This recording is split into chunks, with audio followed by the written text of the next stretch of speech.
famous French international. Extremely exciting London system, which is characterized by the bishop on f4 and those three pawns in the center, c3, d4, and e3.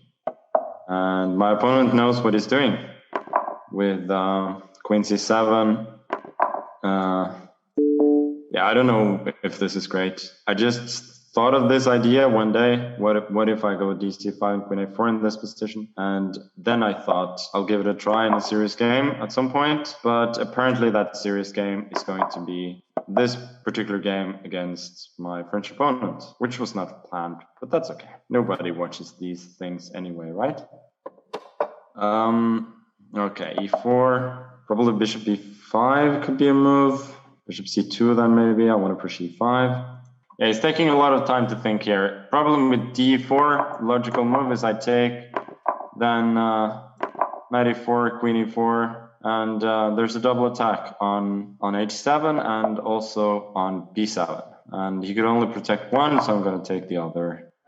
Bishop c6, queen b4. So I'm winning a pawn at the expense of my pawn structure, but I feel like the 3-1 majority on the queen side is going to be a huge factor, even though I've got a pretty ugly double pawn on f3 and f2. So I could go bishop e4, but I think that just helps him when he goes rook a8. So I think I'll just protect the pawn instead. Maybe b5 was an option, but a3 feels safer. Yeah, knight e5. It's obviously a pretty good move. It's a lot more annoying than I thought. Would like to play bishop e2, but then rook a8, and I don't know what to do. So I'll go king e2 instead. Not thrilled about giving up the bishop for the knight, but I think that's the only way not to allow him any immediate play. Rook b8. The idea is clearly to go a5, but it feels a bit slow. I'll go rook c1, I think now. Yeah, and bishop e4 is also interesting. Bishop e4, you know what, I'll go bishop. It seems all right. Regardless of what I was doing, the idea is always to meet ab4 with a4. And I have lost a pawn, but I've gained an extremely strong pass pawn. So now I go a4. Maybe rook fc8 was an option there instead of taking on b4. Because now after a4, I think I have a more or less winning position. I'm just pushing that pass pawn. I don't think there's a lot you can do about it. Yeah, now the pawn is just running all the way.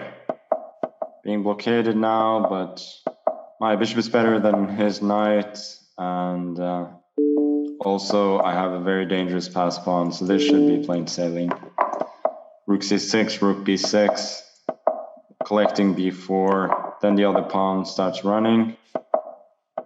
f4 just to prevent e5, king e3 now, knight b5, it's fighting well. Yeah, rook b4 may actually not be a good move, so I'm going to give it check instead. Rook c8, knight d6, I was expecting knight c7. Okay, rook d8, we push b4, and we went on time. That's why I was kind of relaxing at the end, because I knew I was winning that game on time anyway.